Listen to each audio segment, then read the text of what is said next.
Todo empezó con un gemido. No mío. El de otra mujer. Y no estoy contando una historia sobre cómo descubrí que mi marido me engañaba. Ojalá fuera eso. Sería más fácil de digerir. Estoy contando cómo él me descubrió a mí. O mejor dicho, cómo nos descubrió. A mí, y al tipo con el que me estaba acostando, en el sofá de su mejor amigo. No estaba planeado.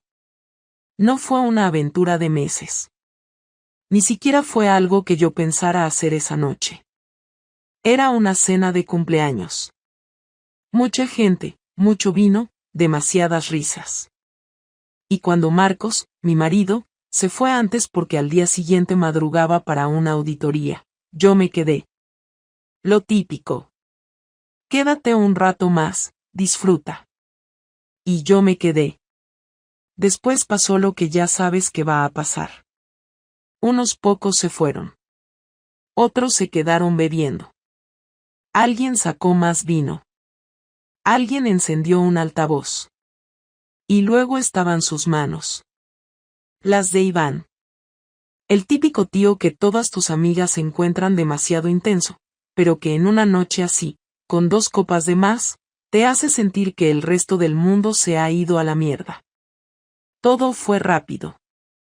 Fue torpe. Fue excitante por lo prohibido. Y fue justo ahí, en mitad de ese silencio post-gemido, cuando se abrió la puerta. Marcos. De pie. Sin hablar. Resulta que había olvidado las llaves del coche. Volvió a buscarlas. Lo típico. Nada épico. Nada planeado. Nada cinematográfico. Simplemente, entró y nos vio. A mí. Al tipo medio desnudo. A mí con el vestido subido, sin sostén, con la cara de esto no está pasando. Pero estaba pasando. Y él no dijo nada. Solo me miró. Ni una palabra.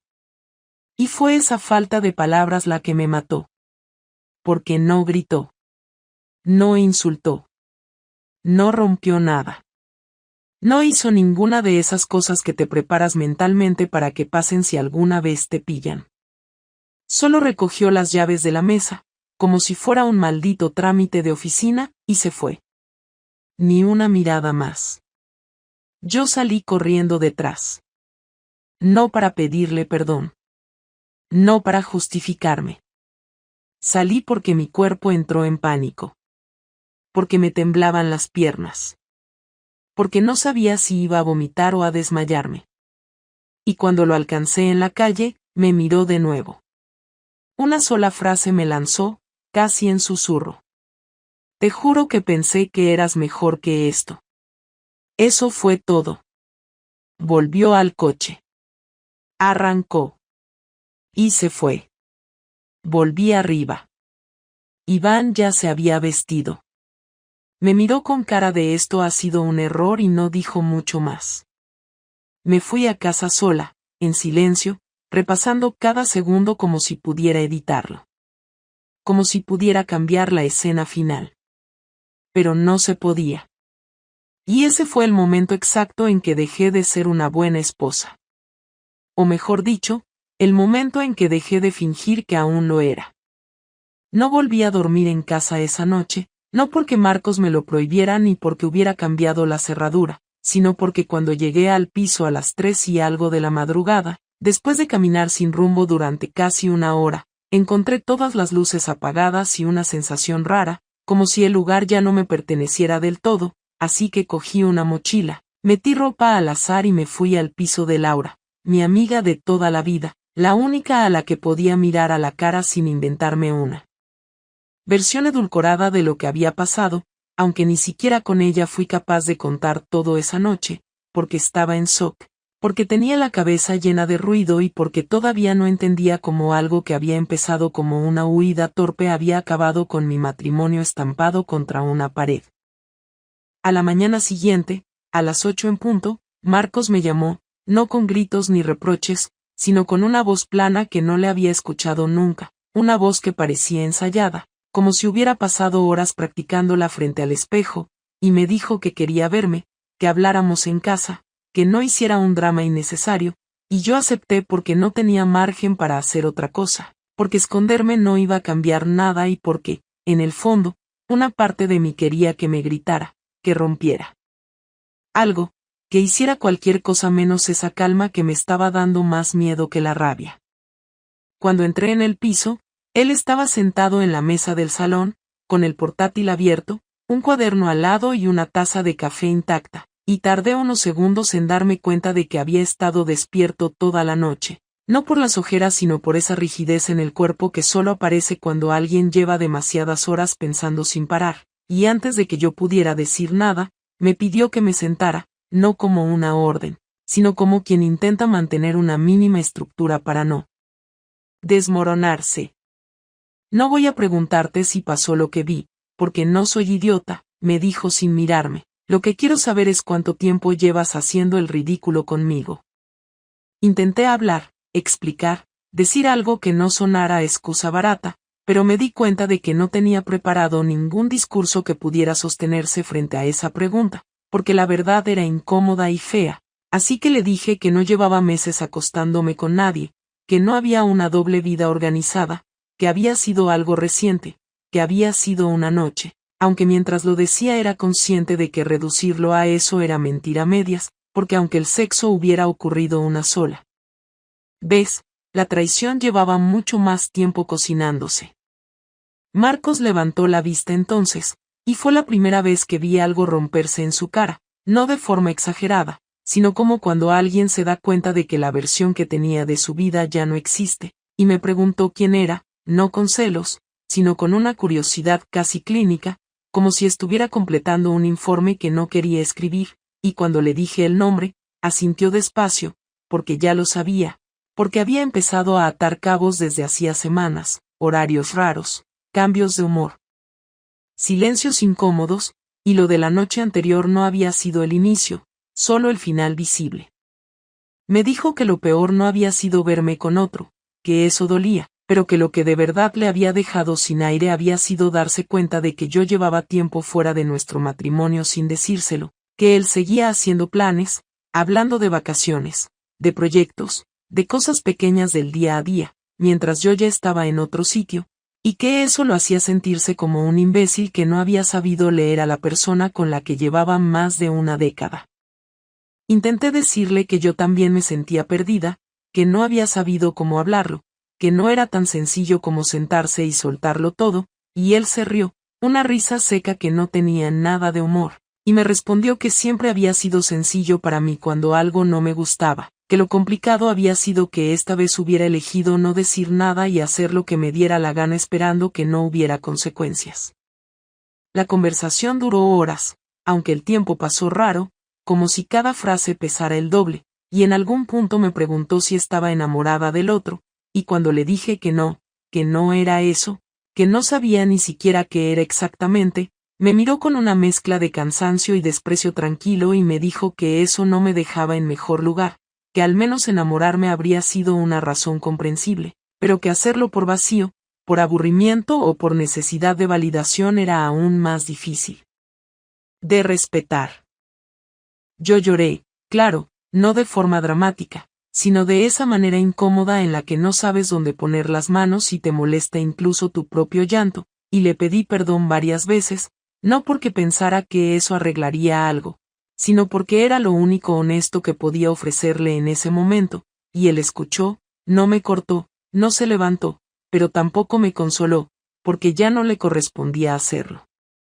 En un momento dado, cerró el portátil y me dijo que necesitaba decirme algo importante, y ahí fue cuando supe que lo peor todavía no había llegado, porque me explicó que esa misma mañana había hablado con un abogado, no para iniciar un divorcio inmediato, sino para entender qué opciones tenía, qué pasos podía dar, qué margen de maniobra existía cuando alguien rompía unilateralmente un acuerdo que se suponía basado en la confianza, y no lo dijo como amenaza, sino como un dato más, como quien informa de un trámite administrativo inevitable. Me dijo que no iba a echarme de casa ese día, que no era así como funcionaba, pero que tampoco pensaba seguir viviendo como si nada hubiera pasado, que necesitaba tiempo y espacio, y que ese tiempo no iba a ser para mí, sino para él, para recomponer algo que yo había roto sin preguntarle, y cuando le pregunté qué significaba eso para nosotros, tardó unos segundos en contestar, y ese silencio fue más claro que cualquier respuesta larga. Significa que ahora mismo no somos un nosotros, dijo, y que lo que venga después dependerá de cosas que todavía no sé si quiero. No supliqué, no porque fuera fuerte, sino porque entendí que hacerlo solo me haría sentir peor después, así que asentí, recogí algunas cosas más y me fui, esta vez con la sensación clara de que ya no era una huida temporal, sino el principio de algo que no tenía marcha atrás, y mientras bajaba las escaleras, me di cuenta de que el descubrimiento no había sido solo suyo, que yo también había descubierto algo esa mañana, que no era la mujer que me había contado a mí misma durante años, y que el precio de esa revelación iba a ser alto, aunque todavía no sabía hasta qué punto Marcos estaba dispuesto a cobrárselo. No pasaron más de 3 días hasta que Marcos dejó claro que su forma de tomar distancia no iba a ser solo emocional. Yo seguía quedándome en el piso de Laura, que me había dado la habitación de su hija mientras ella estaba de Erasmus, y aunque me trataba con una mezcla de compasión y cautela, se notaba que no quería involucrarse demasiado. Me preguntaba cosas básicas, me ofrecía comida, me escuchaba cuando necesitaba hablar, pero mantenía siempre una especie de barrera, como si supiera que cualquier opinión suya podría volverse en su contra. Una noche me soltó, sin mucho rodeo, que no pensaba darme su aprobación por lo que había hecho, pero que tampoco iba a crucificarme, que no era nadie para hacerlo, y que me iba a ayudar a sostenerme mientras pudiera, pero que no me acostumbrara a quedarme allí demasiado tiempo porque no quería que su pareja pensara que había convertido su casa en refugio de infieles. Lo dijo sin dureza, con esa sinceridad incómoda que solo tienen los amigos de verdad. El viernes a mediodía, recibí un correo de Marcos. Ni una llamada, ni un mensaje, solo un correo con asunto, entrega. Al abrirlo, me encontré con un PDF adjunto, un documento con el membrete de un bufete de abogados que no conocía y un listado de pertenencias con casillas marcadas y otras en blanco. El cuerpo del correo era breve, directo, sin tono: el lunes a las 19 vendrá un mensajero a recoger tus cosas. Este es el listado. Marca si falta algo importante. Si quieres estar presente, dímelo. Leí el mensaje 3 veces, como si el tono seco fuera a cambiar en algún punto, pero no cambiaba. Era un paso lógico, incluso necesario, pero leerlo así, tan impersonal, fue lo que me hizo sentir el golpe real. Ya no había un nosotros. Ya no existía ese margen de espera donde una conversación podía arreglarlo todo. Ahora había horarios, casillas, correos, y la frialdad de los procedimientos que uno usa con alguien a quien no le debe ya ninguna delicadeza. Le contesté en ese mismo hilo, de forma igual de sobria: sí, estaré. Gracias por avisar. No porque me saliera natural agradecerle nada, sino porque me parecía importante mantener la mínima cortesía si quería conservar algo de control. No tenía intención de discutirle nada. Lo entendía. Si yo fuera él, probablemente habría hecho algo peor. Pero dolía igual. El lunes, llegué al piso 15 minutos antes de la hora. Entré con mis propias llaves, porque él no las había cambiado aún, y lo encontré sentado otra vez en el salón, igual que la última vez, solo que esta vez no había portátil ni café. Solo él, con los brazos cruzados y una expresión neutra que me hizo dudar si de verdad estaba tranquilo o si simplemente había vaciado todas sus emociones. Me saludó con un movimiento leve de cabeza y me dijo que el mensajero estaba retrasado, que pasaría en unos 20 minutos, y me preguntó si quería ver las cajas para comprobar que todo estaba como debía. Asentí y lo seguí al dormitorio. Había 5 cajas cerradas, etiquetadas con rotulador: ropa, libros, baño, cajones, mis papeles. Todo parecía demasiado ordenado, como si hubiese estado preparando esto desde mucho antes de pillarme. Me agaché y empecé a abrirla de la ropa. Ahí estaban mis vestidos, perfectamente doblados, incluso los que había dejado sucios, lavados y planchados. Sentí un nudo en el estómago. Revisé sin decir nada, pasé al baño, luego a los papeles. Estaba todo. No había rencor en los detalles, ningún objeto roto, nada tirado al azar. Solo una precisión dolorosa. Al cerrar la última caja, me incorporé despacio y lo miré. ¿Tú lo hiciste todo? Le pregunté. Sí, dijo sin más. Gracias por no hacerlo de cualquier manera. No te estoy haciendo un favor, Claudia. Solo estoy terminando algo que tú empezaste. Quise decirle que no lo había empezado de forma consciente, que no había sido una traición con planificación, pero me callé, porque ya no importaba. No era el momento de justificar nada. De repente, sonó el timbre. Marcos fue a abrir y el mensajero subió con un carrito. Saludó con un tono amable, sin saber el contexto, y empezó a cargar las cajas sin mucha ceremonia. Yo me quedé en un rincón del pasillo, viendo cómo mi vida empaquetada salía del piso, y en ese momento me di cuenta de que no había ninguna caja emocional para todo lo demás, que por más que metiera mis objetos en un coche, el resto de lo que habíamos sido se quedaba flotando ahí. Cuando el mensajero cerró la puerta, Marcos me preguntó si quería algo más del piso. Le dije que no. Me quedé unos segundos de pie, sin saber si marcharme ya o intentar hablar. Y fue él quien rompió el silencio. Tengo que contarte algo más, dijo, con ese tono que no anticipaba si era una mala noticia o solo otro dato más. ¿Qué pasa? He pedido una excedencia en el trabajo, respondió mientras volvía al salón. Me dieron 2 meses. Voy a irme unos días fuera de Valencia. Necesito alejarme, estar solo. Me pilló desprevenida. Nunca había sido de tomar decisiones impulsivas, y menos algo así. ¿Te vas, solo? Pregunté, aunque sabía que sonaba estúpido. Sí. No te preocupes, no es con nadie. No he hecho nada con nadie. Si es eso lo que quieres saber. No pensaba eso, mentí, aunque parte de mí se lo preguntaba, porque es lo que se piensa cuando una pareja se rompe y el otro toma distancia. Se sentó en el sofá, como si no quisiera seguir de pie frente a mí. No quiero que hables con mi madre, ni con mi hermana, ni con nadie de mi entorno por ahora. Ya he hablado con ellos. Les dije lo justo.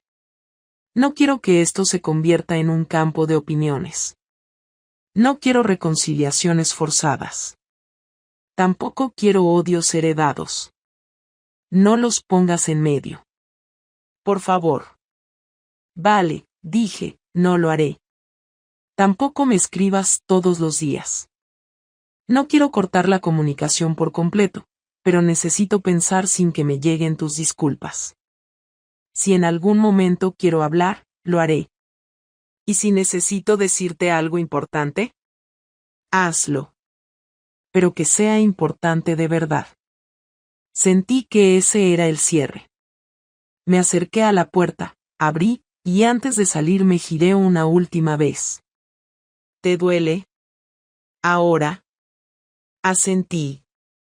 Me duele menos que hace una semana. Me duele distinto. Ahora me estoy acostumbrando a no necesitarte. Salí sin decir nada. Esta vez no bajé las escaleras. Cogí el ascensor, sola, con el estómago vacío y el corazón más vacío todavía. Y mientras bajaba, entendí que su distancia no era un castigo, sino el primer paso de una venganza mucho más silenciosa. Enseñarme cómo era su vida sin mí. Y enseñármelo con calma, sin odio, sin hacerme víctima, solo mostrándome lo reemplazable que me había vuelto. Y eso, sin gritos, dolía mucho más. La semana siguiente fue una mezcla desagradable entre rutina y espera, como si todo lo que hacía estuviera en pausa hasta que Marcos decidiera dar otro paso. Me levantaba tarde, desayunaba sin hambre, abría el portátil con la intención de trabajar y cerraba todo al rato porque no me salía una idea decente. Ni siquiera podía fingir que estaba en un proceso de reconstrucción personal porque en realidad no estaba haciendo nada más que existir en modo automático. Laura ya había empezado a insinuar, con amabilidad forzada, que no podía quedarme indefinidamente en su casa, no porque me echara, sino porque tenía su vida y no quería convertir su piso en zona de tránsito emocional. Lo entendí, no podía culparla. A los 5 días me fui a un piso de Airbnb que pude pagar con lo que me quedaba del último proyecto cobrado. Era pequeño, tenía una cocina ridícula y apenas entraba la luz por la ventana, pero al menos era mío por ahora, o lo suficientemente mío como para no molestar a nadie con mi presencia. Marcos no escribió en toda la semana, y yo cumplí con lo que había prometido, no le hablé, no contacté a su familia, no hice nada que pudiera ser interpretado como una invasión, aunque la ansiedad por dentro me comía. No porque esperara que volviéramos, sino porque no saber nada me dejaba colgada en una especie de vacío incierto. Yo sabía que él no era vengativo, no de los que buscan dañar por dañar, pero tampoco era alguien que dejara las cosas al azar. Su silencio tenía intención, y eso me hacía pensar que algo estaba preparando, algo más allá del simple alejamiento. Y tenía razón. El martes por la mañana recibí una llamada del despacho de abogados que había visto en el correo anterior. La voz al otro lado fue clara, amable y sin rodeos. Me citaron para el viernes a las 11. No era obligatorio ir, pero me recomendaban hacerlo para revisar una documentación y firmar un acuerdo provisional sobre la separación de bienes. No me dijeron mucho más. Al colgar, sentí que la distancia que había marcado Marcos se transformaba en acción real. Ya no era una conversación pendiente. Era un proceso con firma y papeles. El viernes llegué al despacho a la hora exacta, con la incomodidad de quien entra en territorio desconocido. La recepcionista me hizo pasar a una sala de reuniones donde me esperaba una abogada joven, muy profesional, que me saludó con una sonrisa formal. Me ofreció café, lo rechacé. Abrió una carpeta delante de mí y me explicó que Marcos había optado por presentar una propuesta amistosa de separación sin solicitar de momento el divorcio oficial, pero que había unas condiciones que quería establecer por escrito para evitar malentendidos. Mientras hablaba, yo no podía dejar de mirar la hoja que tenía delante, donde veía mi nombre y el de Marcos impresos en letras negras, bajo el título, Acuerdo de separación de hecho. Las condiciones eran simples en apariencia, pero estaban pensadas con frialdad. Él no pedía nada que no le correspondiera. No reclamaba ninguna compensación, ni ponía trabas económicas, ni buscaba dejarme sin nada. Pero sí había detalles que dolían más que si hubiera ido a hacerme daño directo. En el documento se establecía que él se quedaba con el piso porque lo había comprado antes de casarnos, que yo renunciaba a cualquier derecho sobre él, que los muebles principales seguirían siendo suyos, salvo los que ya estaban en las cajas entregadas. Había una cláusula donde se pedía que no me acercara a su entorno familiar ni profesional sin consentimiento previo, que no hablara públicamente de la situación, ni directa ni indirectamente, y que cualquier comunicación entre ambos se haría por correo electrónico, salvo casos urgentes. Ninguna de esas cosas eran absurdas, pero todas juntas dejaban claro algo que hasta ese momento no había querido aceptar. Marcos no tenía intención de volver. La abogada me dio tiempo para leer todo con calma. No me presionó. Me dijo que podía llevarme la copia, consultarlo, pensarlo con un abogado si lo deseaba. Pero yo lo firmé ahí mismo. No porque estuviera de acuerdo en todo, sino porque sabía que no tenía fuerza para discutir. Marcos no estaba haciendo esto por rabia. Lo hacía para no tener que volver a mirarme a la cara. Al firmar, la abogada me dijo que él no estaba en la ciudad, que había salido 2 días antes y que probablemente no volvería hasta la semana siguiente. No pregunté a dónde había ido. No tenía sentido. Salí del despacho sin ningún plan. Caminé por el centro como una más entre cientos de personas que tenían cosas que hacer, trabajo, recados, vida. Yo no tenía nada de eso. Sentía que era un personaje suspendido, con ropa arrugada, con los mismos pendientes que me había puesto casi por inercia y con la cabeza llena de frases que no podía decir en voz alta. Estuve tentada de llamarlo. Solo marcar y escuchar su voz. Pero no lo hice. En vez de eso, entré en una cafetería donde nunca había estado, pedí un café que apenas probé y pasé una hora mirando la pantalla del móvil sin abrir ninguna aplicación. Esa noche, cuando llegué al piso de alquiler, me encontré con una caja de cartón en la puerta. No tenía remitente, pero sabía perfectamente quién la había dejado. La metí dentro, la abrí, y dentro encontré algo que me dejó completamente en blanco durante unos minutos. Era una carpeta azul con una nota encima, escrita a mano. La nota decía: esto es todo lo que guardaba de ti. Ya no tiene sentido que lo tenga yo. Dentro había fotos nuestras, entradas de conciertos, postales de viajes, un billete de tren con mi letra escrita en la parte de atrás, un colgante que yo había perdido hace años y que creía olvidado, una pulsera rota que habíamos hecho en un mercado durante unas vacaciones. No eran solo recuerdos. Eran las pruebas físicas de que sí habíamos sido algo real. Me senté en el suelo con la carpeta abierta delante y lloré. Esta vez no por culpa, no por pena, sino por haber llegado al punto exacto donde ya no quedaba nada por hacer. Él me había devuelto nuestra historia sin palabras, como quien entrega algo que ya no le sirve pero no quiere tirar. No lo había hecho con odio, sino con ese desapego meticuloso que ahora me dolía más que cualquier insulto. Marcos no me odiaba. Ya no me amaba. Solo quería que me fuera lejos. No dormí esa noche. No podía. Y no porque me doliera perderlo, sino porque empecé a entender lo que venía después.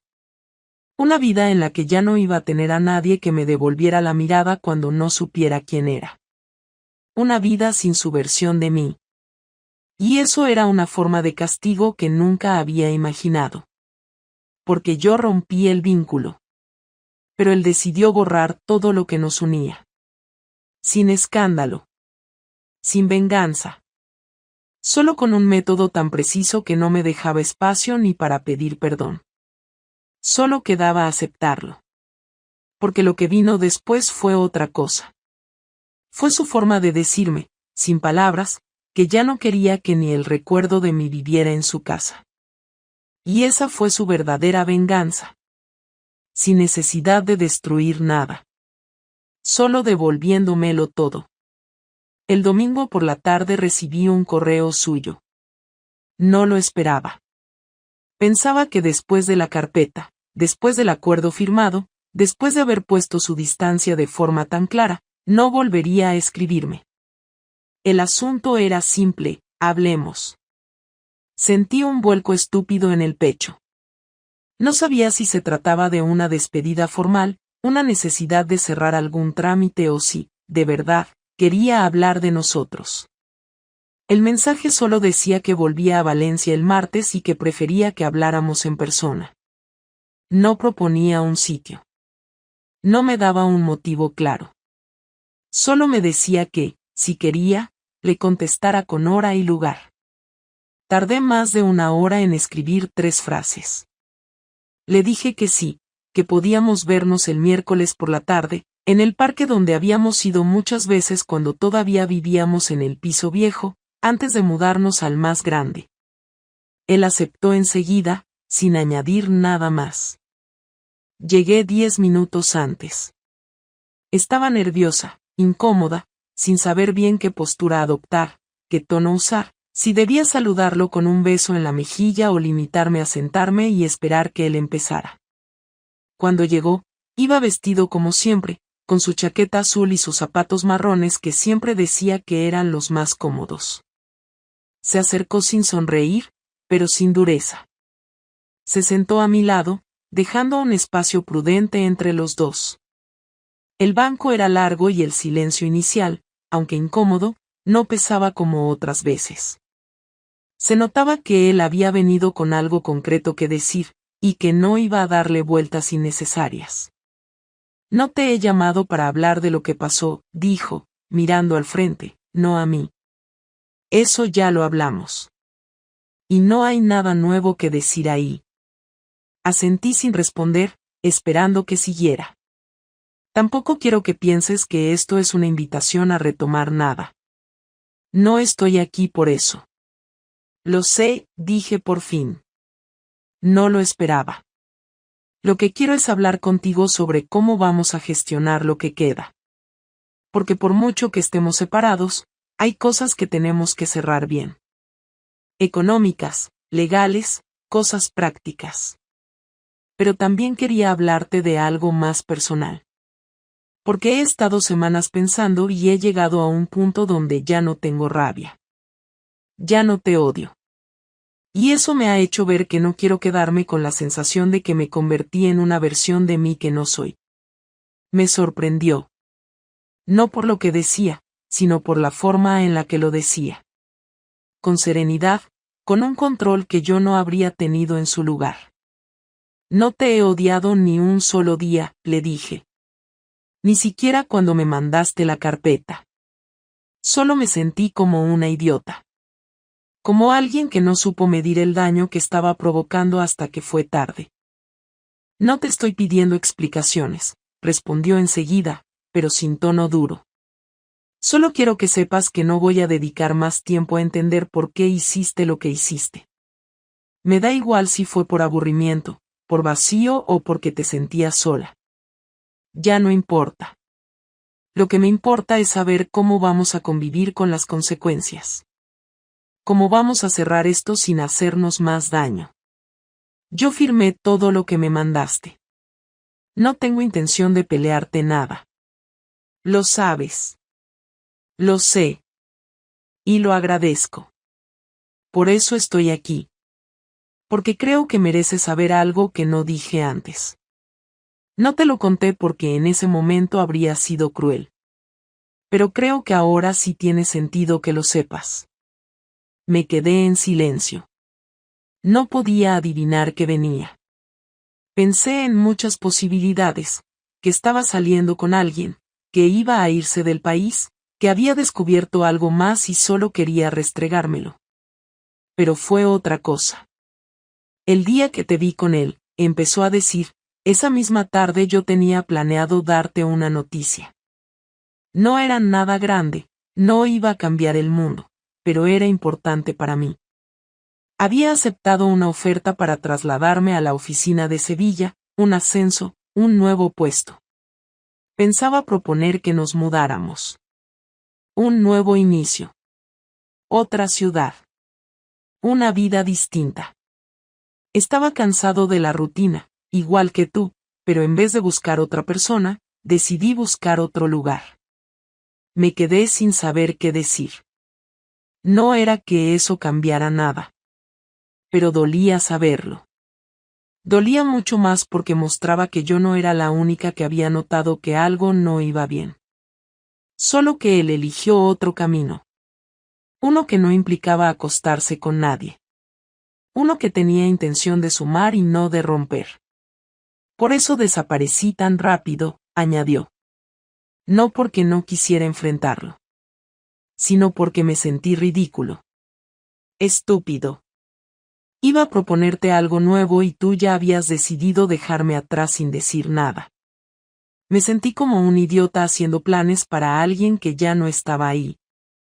Lo siento, dije, aunque sabía que no servía de nada. Sé que no basta. Pero lo siento. Él respiró hondo y se encogió de hombros. No quiero que te sientas culpable eternamente. No te estoy diciendo esto para que te tortures. Te lo digo porque necesito que lo sepas y porque quiero dejarlo atrás. De verdad. ¿Y tú vas a aceptar esa oferta ahora? No. Ya no. No tendría sentido. Ahora mismo no quiero empezar nada nuevo. Quiero ordenar lo que ya tengo. Cerrar lo que hay que cerrar.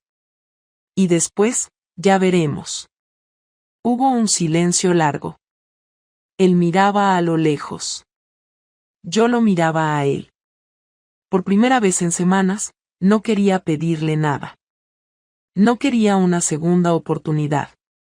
Solo quería que no me odiara, que no se llevara una imagen de mí que fuera peor de lo que era. ¿Vamos a divorciarnos?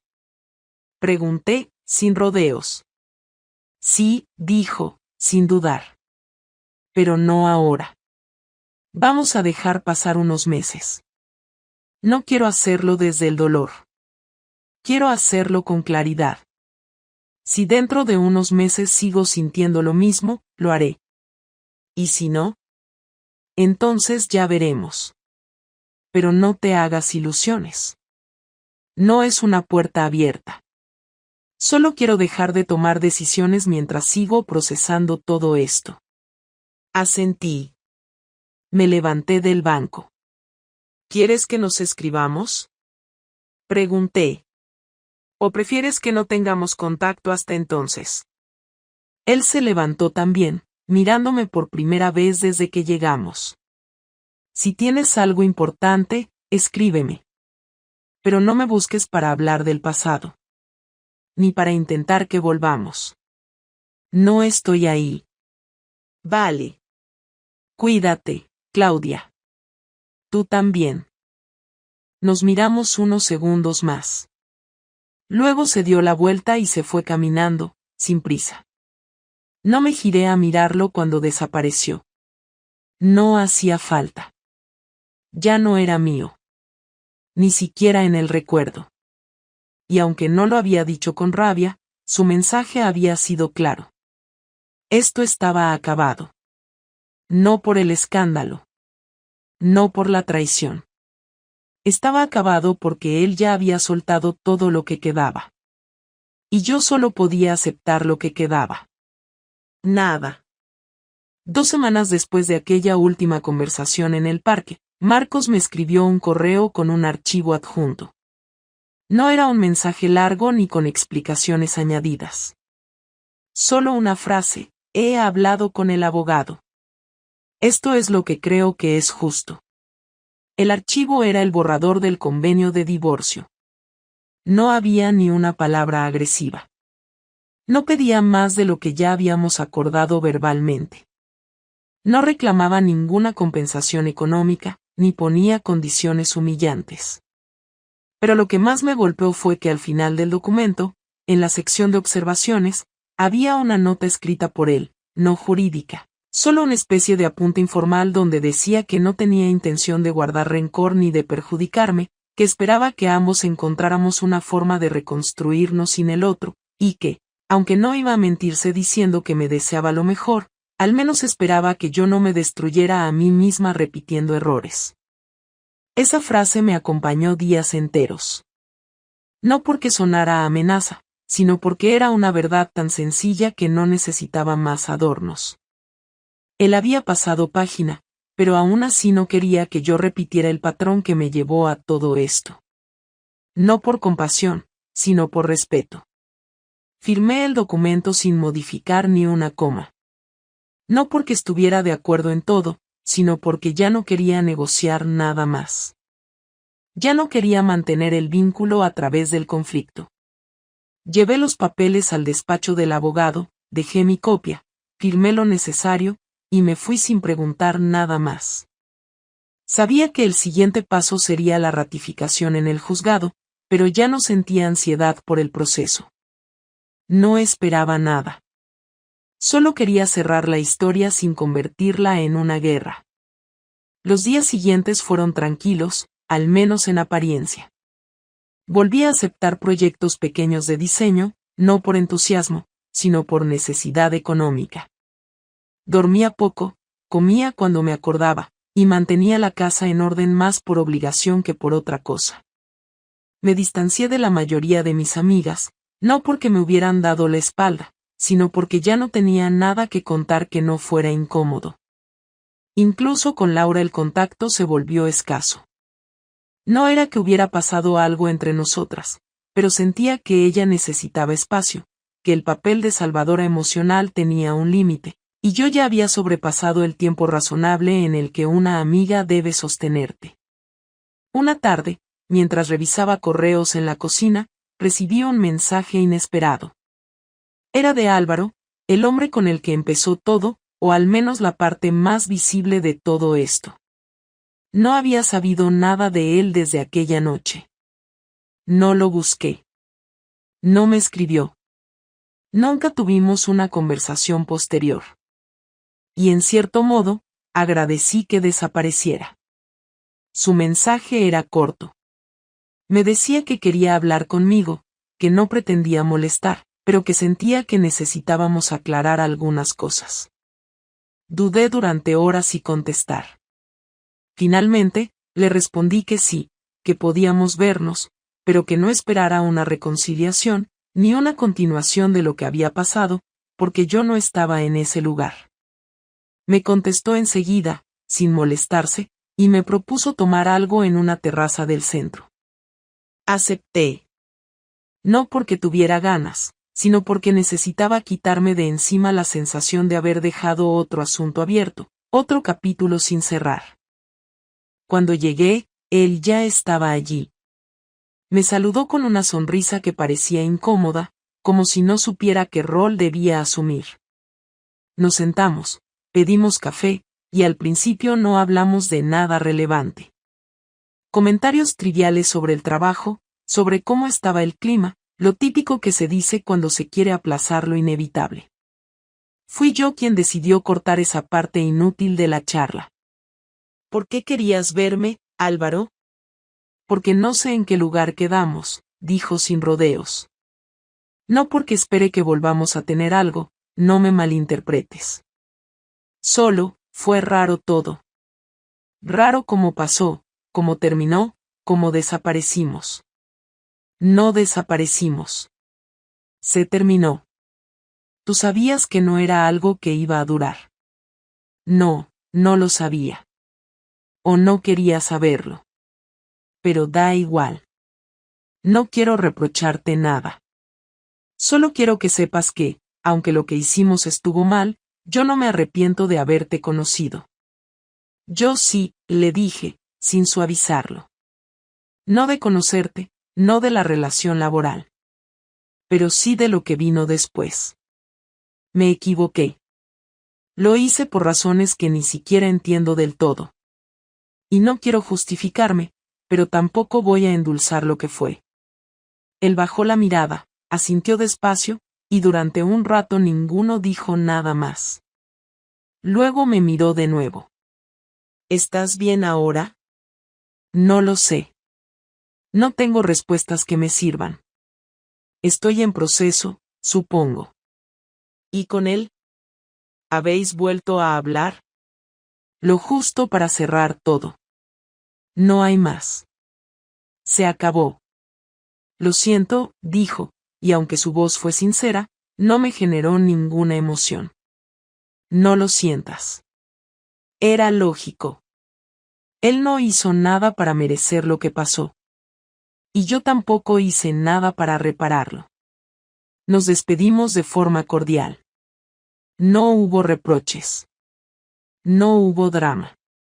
Solo dos personas que habían coincidido en el momento menos oportuno y que ahora no sabían muy bien qué hacer con lo que quedaba de esa coincidencia. Mientras caminaba de vuelta al piso, sentí una especie de alivio extraño. No por lo que había hablado con él, sino por haber terminado una conversación que llevaba demasiado tiempo pendiente. Esa noche me acosté antes de lo habitual. No tenía ganas de leer, ni de ver nada, ni de pensar demasiado. Solo quería dormir, aunque fuera sin descanso profundo. Me desperté a las 4 de la mañana. No por pesadillas, ni por ansiedad. Simplemente me desperté. Me senté en la cama, miré el móvil, y vi que no tenía mensajes. Pensé en Marcos. Pensé en cómo habría sido todo si hubiera tomado otra decisión en aquel momento. Si hubiera hablado antes. Si hubiera tenido la madurez de enfrentar lo que sentía sin buscar una vía de escape estúpida. Pero ya era tarde. Él se había ido. No solo físicamente. Se había ido de verdad. Ya no estaba en ese lugar donde yo pudiera encontrarlo si me arrepentía. No porque me odiara, sino porque se había reconstruido sin mí. Pensé en lo que venía ahora. En el día que firmaríamos en el juzgado. En la copia que me llegaría por correo. En el cierre formal de algo que ya estaba roto desde hacía tiempo. Y por primera vez, no sentí desesperación. Solo una tristeza constante, sin picos. Una aceptación amarga. Porque entendí que mi error no solo fue traicionarlo, sino no haber entendido quién era él hasta que ya no estaba. Y eso no se perdona. No con palabras. No con promesas. Solo con distancia. Y ahora solo me queda eso. Vivir con la versión de mí que construí, con la mujer que rompió algo irrecuperable, no por maldad, sino por no saber detenerse a tiempo. No espero redención. No espero segunda oportunidad. Solo quiero aprender a vivir con la verdad sin seguir destruyendo todo lo que toco. Porque ya no hay marcha atrás. Solo queda seguir. Con lo que soy. Con lo que queda. Y sin él.